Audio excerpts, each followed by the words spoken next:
Bocah golek kayak mangsa ini tak kayak kue. Iya. Oh, berarti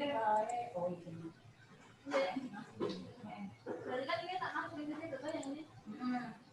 Kalau kare daftar sing wis tak masuk yang di stapler kalau iki sing kae. Oh. Tak masuk di sini. Yang ini di stapler sing kertas sing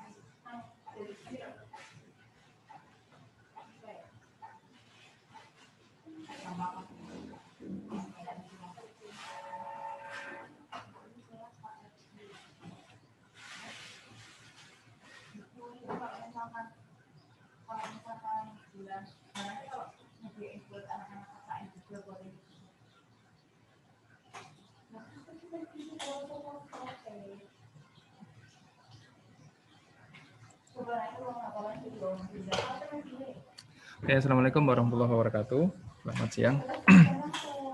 Baik, ada penundaan perkuliahan yang seharusnya jam 11 ya. Kita mulai jam setengah 12 ya.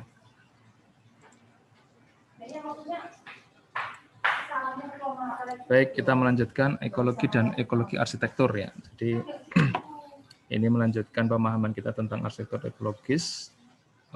Di sini juga kita akan membahas tentang bagaimana sistem alam, siklus tertutup di alam dan bila ada gangguan. Jadi sebetulnya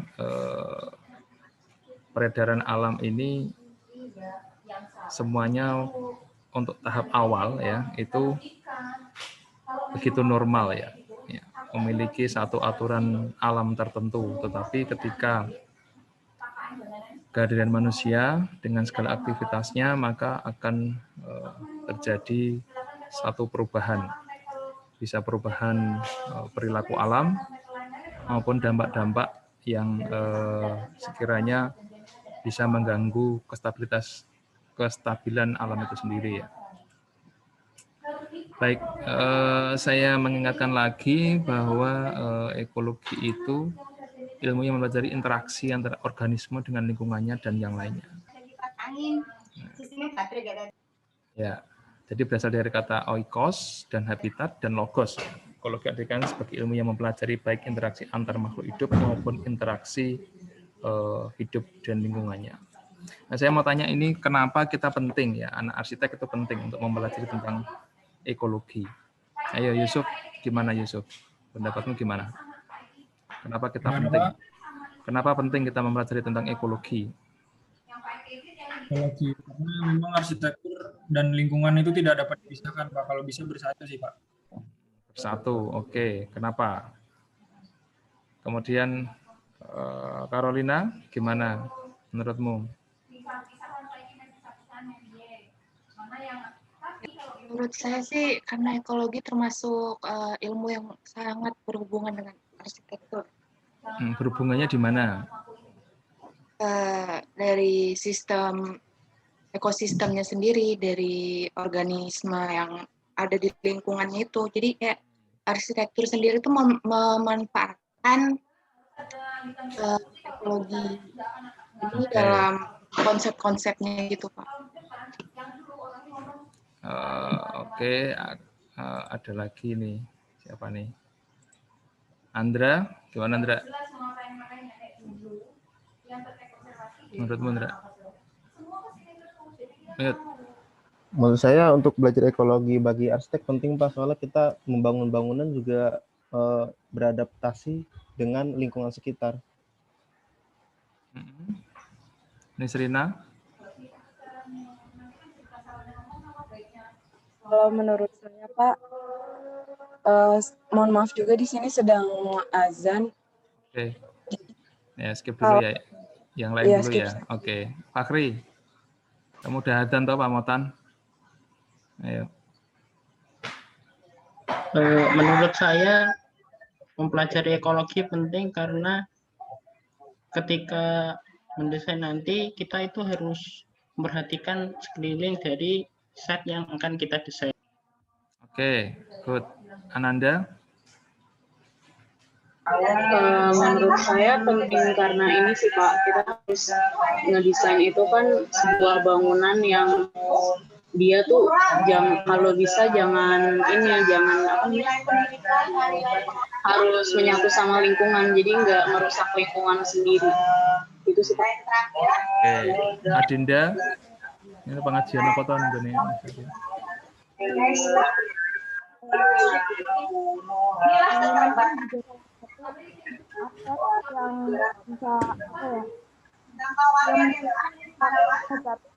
dalam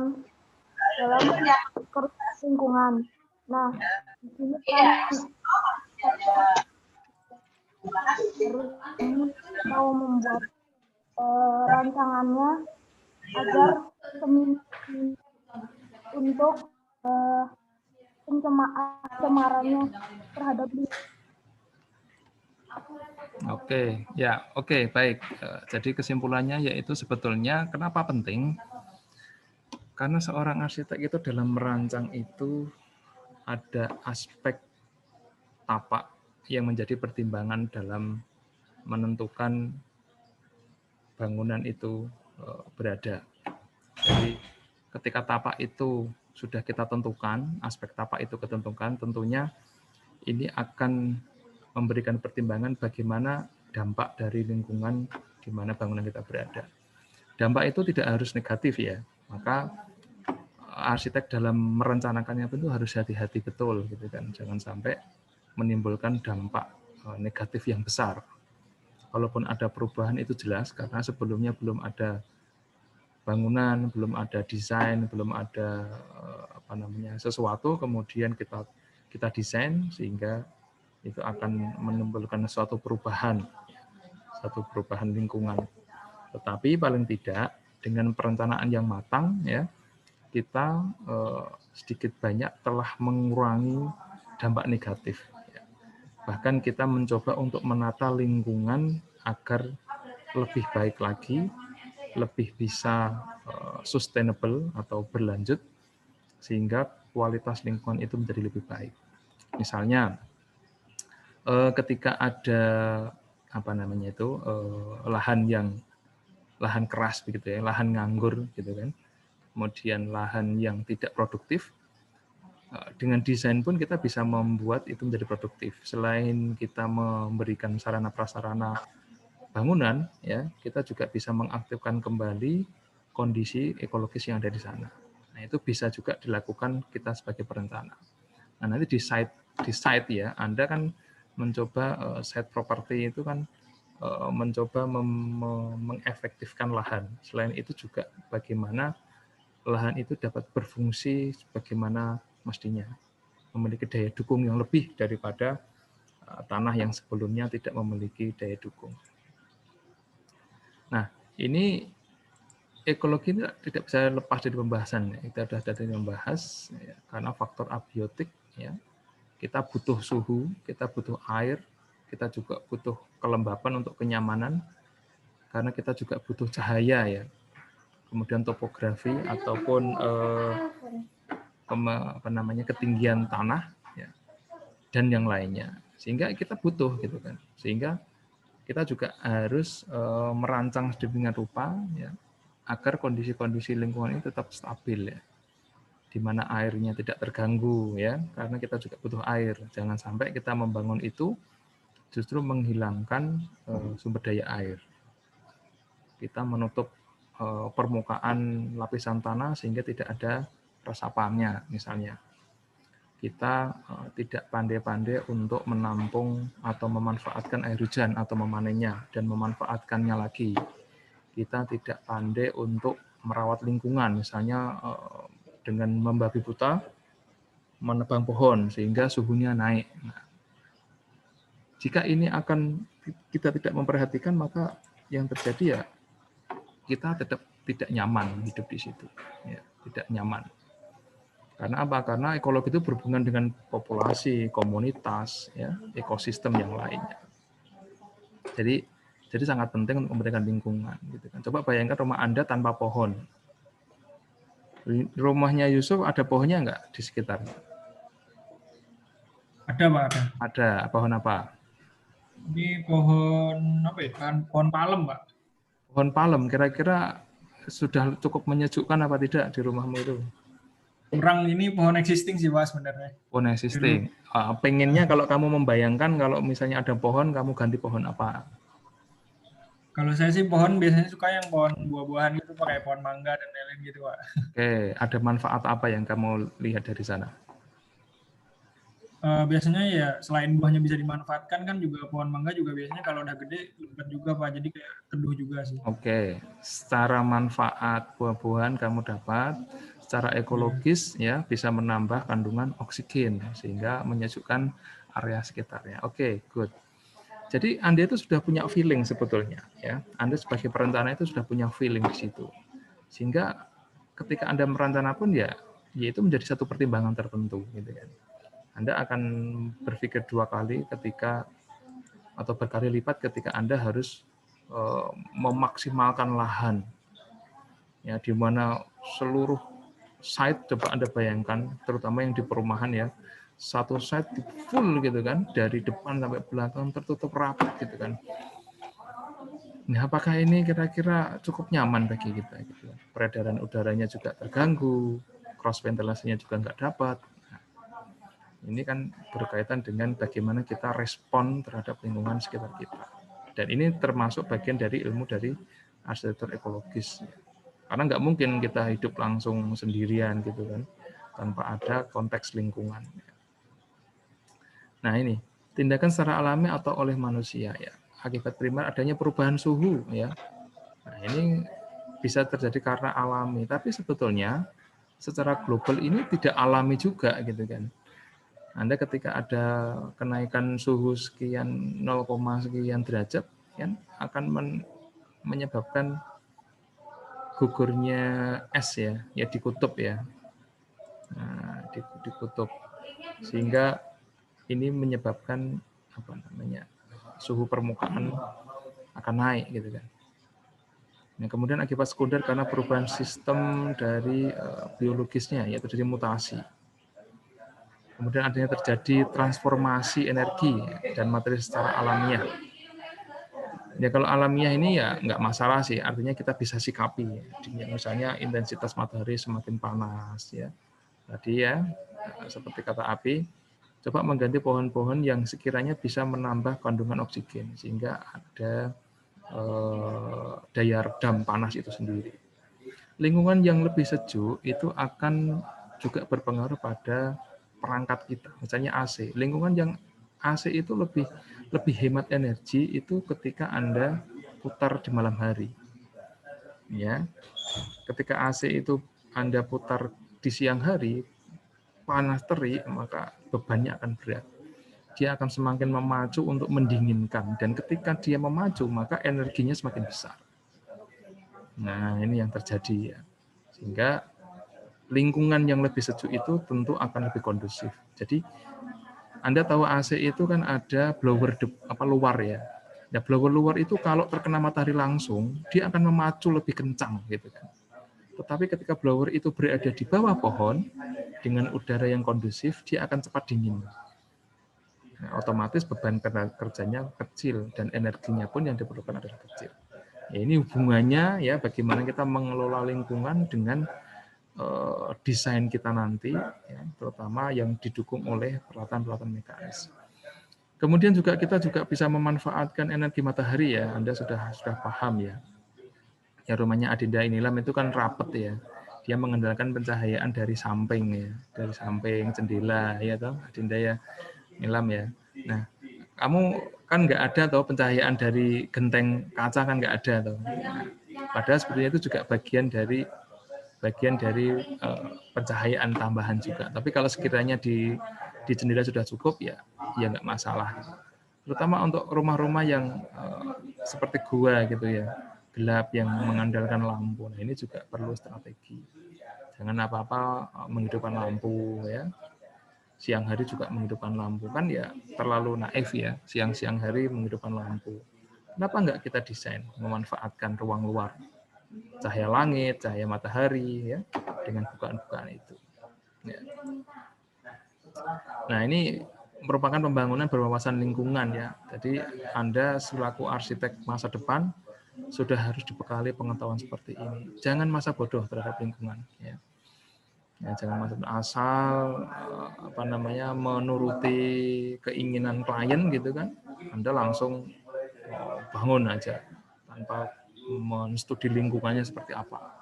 Nah, ini akan berdampak buruk pada lingkungan, terutama peningkatan suhu lingkungan ya, panas. Kemudian menekankan pada integrasi kondisi ekologis tempat ya. Lingkungan tempat kita tinggal itu sebetulnya bisa menciptakan iklim makro maupun iklim mikro. Kalau iklim makro itu skalanya lebih luas ya, seperti iklim tropis kita ya. Itu iklim makro, tetapi iklim mikro itu bisa kita ciptakan sendiri. Ya. Semakin banyak penghijauan di lingkungan kita, maka lingkungan mikro kita akan semakin kondusif. Ya.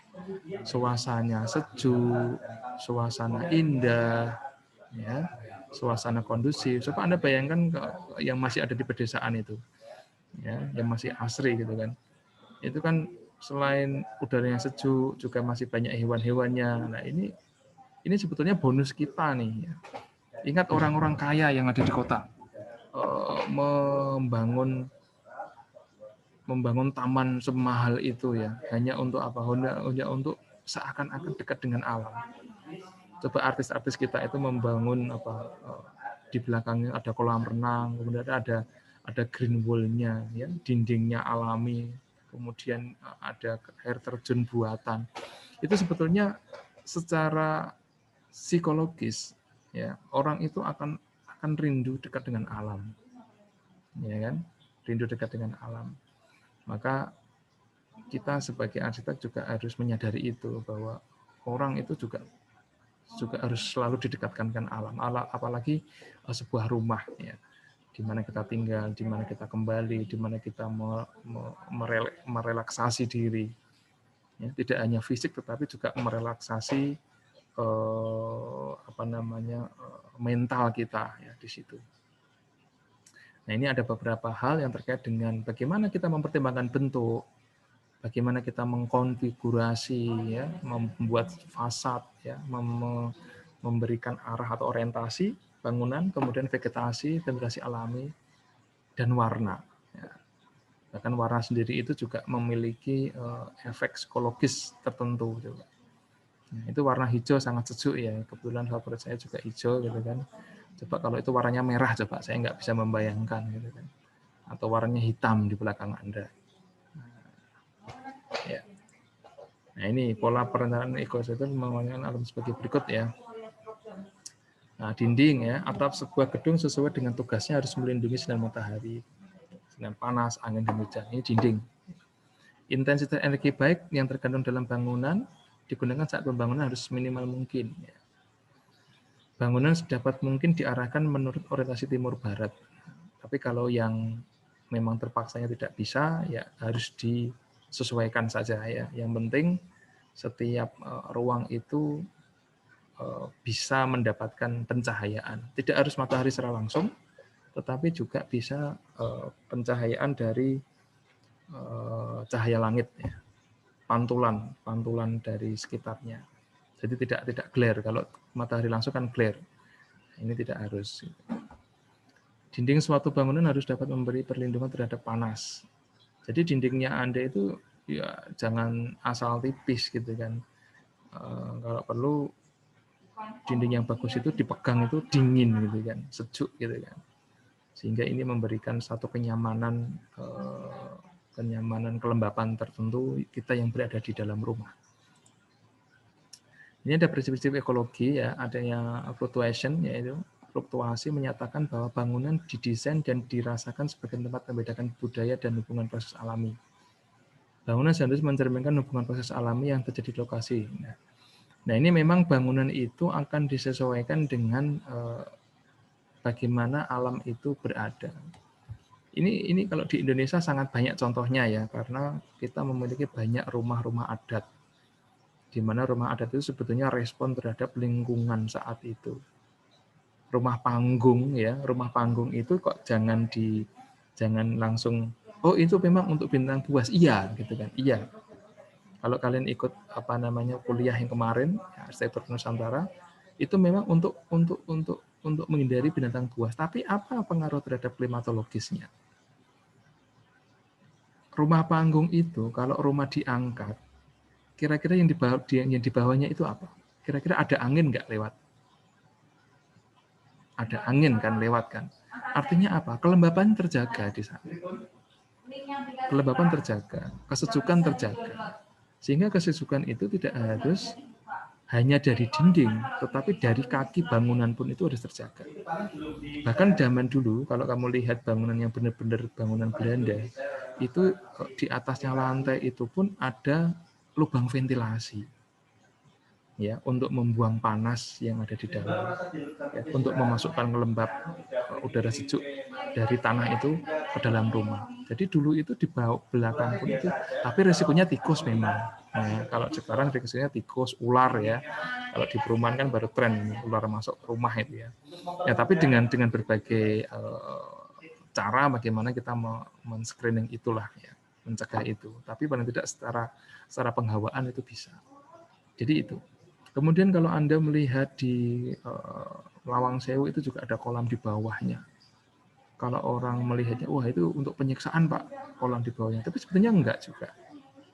Kolam yang berada di bawah Lawang Sewu itu untuk menjaga kelembapan. Coba deh kalau kamu rumah yang ada kolamnya sama yang tidak ada kolamnya, kira-kira sejuk yang mana? Sejuk yang ada kolamnya mesti.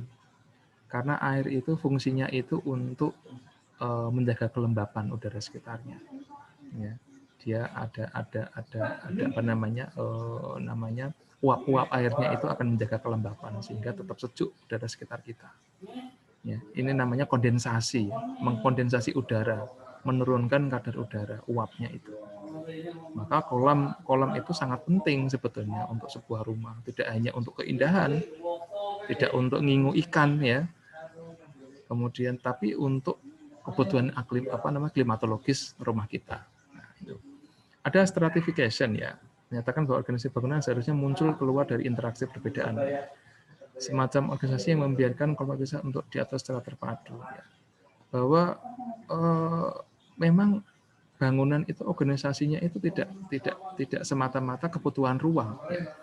Tetapi kita membuat zoning, kita membuat organisasi ruang itu juga ada pertimbangan-pertimbangan ekologis di sana, di mana kita menempatkan ruang tidur, di mana kita menempatkan ruang keluarga, di mana kita menempatkan ruang tamu, itu juga harus ada pertimbangan ekologis. Gitu kan.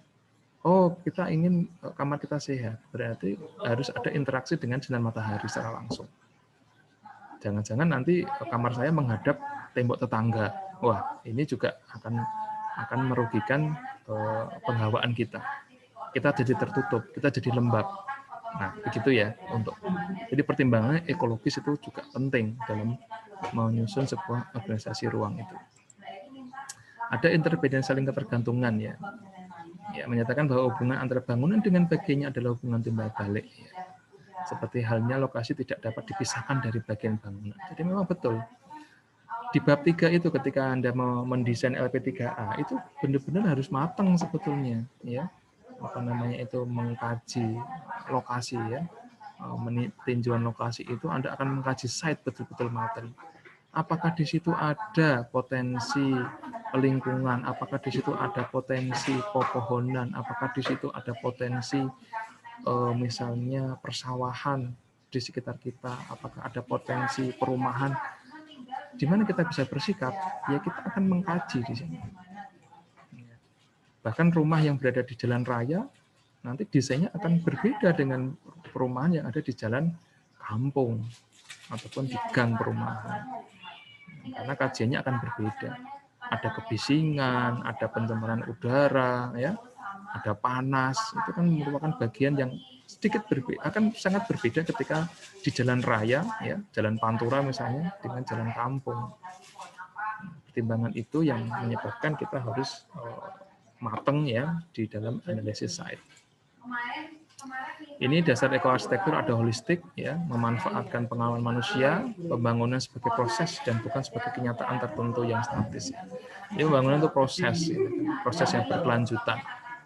Nggak bisa yang hanya ini selesai, enggak. Selalu ada evaluasi, selalu ada penyempurnaan, selalu ada hal-hal yang sifatnya perbaikan di sana. Yang keempat, kerjasama antar manusia dengan alam demi keselamatan kedua belah pihak. Ini ya, ini arsitektur, ada arsitektur surya, biologis, alternatif, material dan konstruksi, ini ya, bionik, arsitektur alamiah. Nah, ini semua mengarah ke arsitektur ekologis ya. Nah, ini pentingnya kita mengetahui ya dasar-dasar arsitektur ekologis. Nah, ini juga ada konsep ekologi arsitektur ya.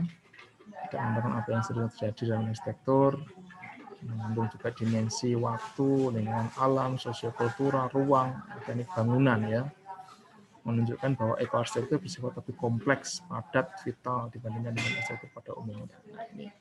Jadi selain kita mengetahui tentang perancangan ruang, gitu kan, kita juga harus memasukkan nilai-nilai lingkungan ke dalam perancangan kita. Jadi tidak ngawur, asal menghadap jendelanya kemana, asal menghadap aksesnya kemana, kemudian menentukan ruang seperti apa. Pertimbangan-pertimbangan ekologis juga sangat-sangat penting ya untuk kenyamanan bersama. Jangan sampai kita menentukan salah kamar misalnya.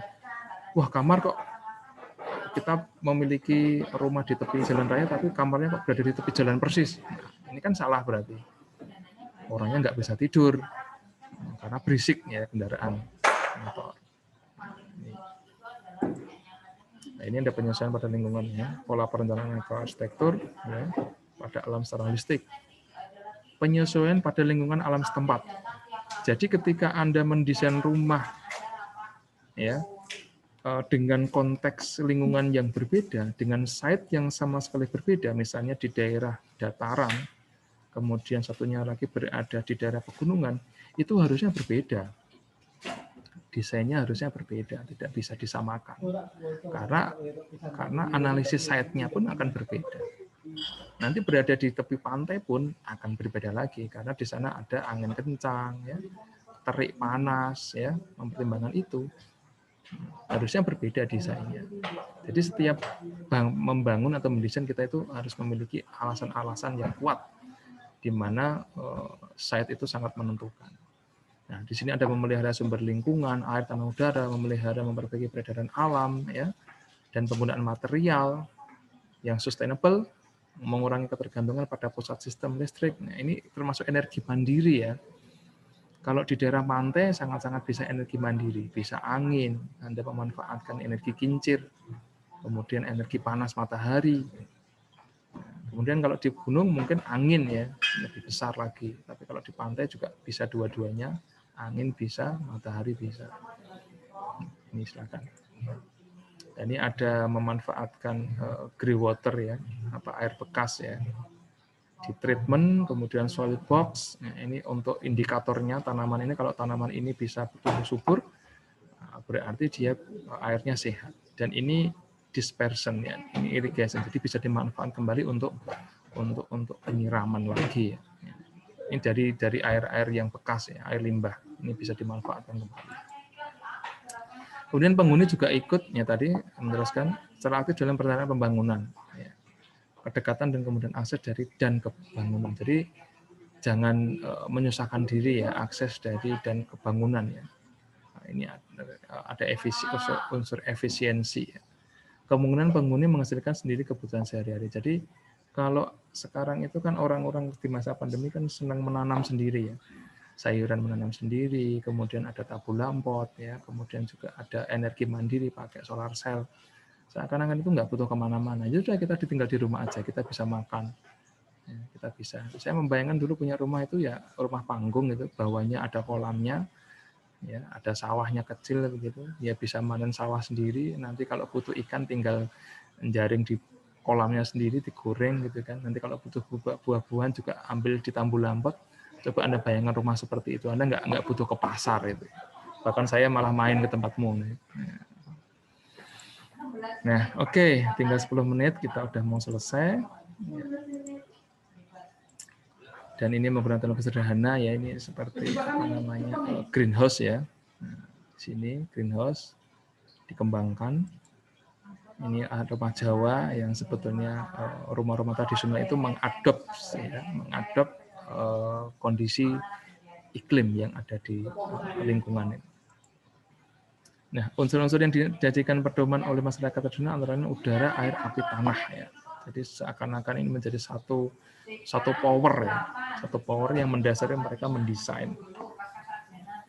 Ya, unsur-unsur pokok yang sangat erat dalam kehidupan manusia di bumi ya. Modern pun juga harus sama ya. Masa kita nggak butuh udara, tetap butuh air, tetap butuh api, butuh tanah, butuh ya. Sebetulnya butuh hingga saat ini sepanjang manusia itu masih hidup ya semuanya butuh itu semua ya. Nah, ini ya, aduh, ada udara, air, api, bumi. Jadi kayak kekuatan avatar gitu ya. Di sini kita butuh semua itu ya untuk menghadapi hidup ini ya. Sehingga kita bisa meminimalisir ya kerusakan lingkungan. Kita jaga baik-baik udara, kita jaga baik-baik air, kita jaga baik-baik api, dan kita jaga baik-baik bumi ya, seperti ini. Nah, ini juga salah satu pencegah radiasi matahari ya.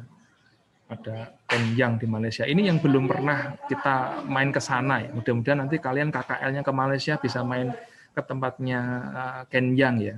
Ini kita gagal terus ini, KKL belum pernah ke sana ya. Pokoknya diagendakan ke sana ini. Ya, KKL kalian tahun berapa? 2021 ya, tahun depan ya. Yang angkatan kakak kalian ini belum KKL karena pandemi, nggak tahu ini jadi berangkat apa enggak. Mungkin awal tahun. Kalau kalian nanti mungkin akhir tahun ya. Ya, pokoknya di planning aja nanti. Ya. Ini juga hubungan manusia dengan lingkungannya ya. Ini ada ini di bukunya Hans Frick ya. Di buku apa namanya? Dasar-dasar arsitektur ekologis. Ini ada integrasi sistem alam dan sistem bangunan. Jadi ini sedemikian apa namanya pedulinya kita dalam apa namanya bagaimana udara itu bisa bersirkulasi dengan baik di gedung kita ini. Tentunya dengan mempertimbangkan arah anginnya itu dari mana dulu. Kita bisa menangkap itu. Dan ini sudah sukses ya, di beberapa bangunan itu sudah benar-benar bisa mengadopsi di mana matahari bisa tereduksi ya dengan pembayangan, di mana angin juga bisa ditangkap dengan baik ya. Karena ini potensi gitu kan. Kalau potensinya bisa ditangkap dengan baik, energi yang digunakan itu bisa diminimalisir ya.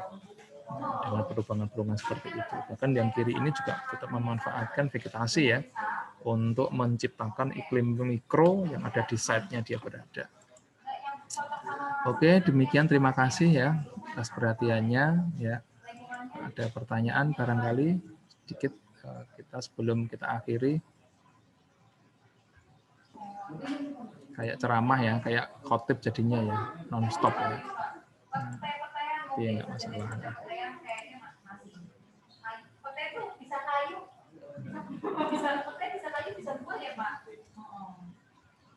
Oke, ini ada siapa aja nih? Saya screen ya.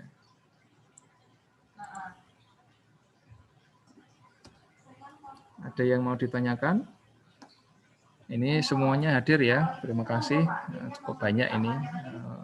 Lama tak bertemu ya. Kalau Pak Saratri juga pakai Zoom ya biasanya?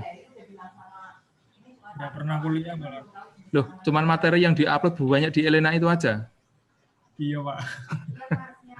Memang agak berbeda dengan dosen lain. Kalau dosen lain itu biasanya file diupload di Elena. Kalau beliau langsung copy paste. Banyak saya kalau mau menambahkan di bawahnya itu harus ngantri dari atas ke bawah itu baca semua dulu. Ya nggak apa-apa, sudah sepuh ya. Gayanya seperti itu. Kita sih ngikut aja.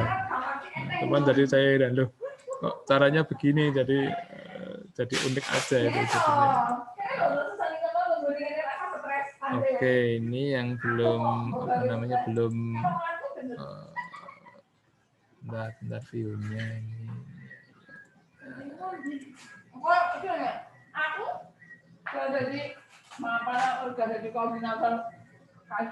Jadi nanti insya Allah nanti tak upload aja di Elena ya. Ini sekedar mungkin agak berbeda ya, berbeda. Jadi nanti insya Allah ini rekamannya juga saya upload di Elena ya, biar penjelasan dengan PPT-nya itu nyambung ya. Kalau Anda baca aja kan sepertinya kurang menarik gitu kan. Ya, terima kasih atas perhatiannya. Kalau nggak ada yang bertanya, kita akhiri kuliah untuk siang hari ini. Terima kasih, sampai jumpa kembali. Untuk penugasan dan sebagainya sementara nanti aja deh ya. Refreshing ya. SPA Anda kan cukup mencekik leher ya SPA-nya ya. Yang lainnya akan saya kurangi aja deh untuk refreshing ya. Ini semacam pemahaman pemahaman bersama bahwa saya mengingatkan bahwa jangan melupakan lingkungan ya. Lingkungan itu menjadi pertimbangan. Paling tidak nanti tagihannya ya. Kan Anda sudah dibekali arsitek ekologis, kok masih desainnya SPA masih tidak memperhatikan lingkungan. Paling tagihannya cuma itu aja. Ya, tidak ada PR khusus dari kita ya. Oke, terima kasih. Kita akhiri. Sekian. Wassalamualaikum warahmatullahi wabarakatuh. Thank you ya.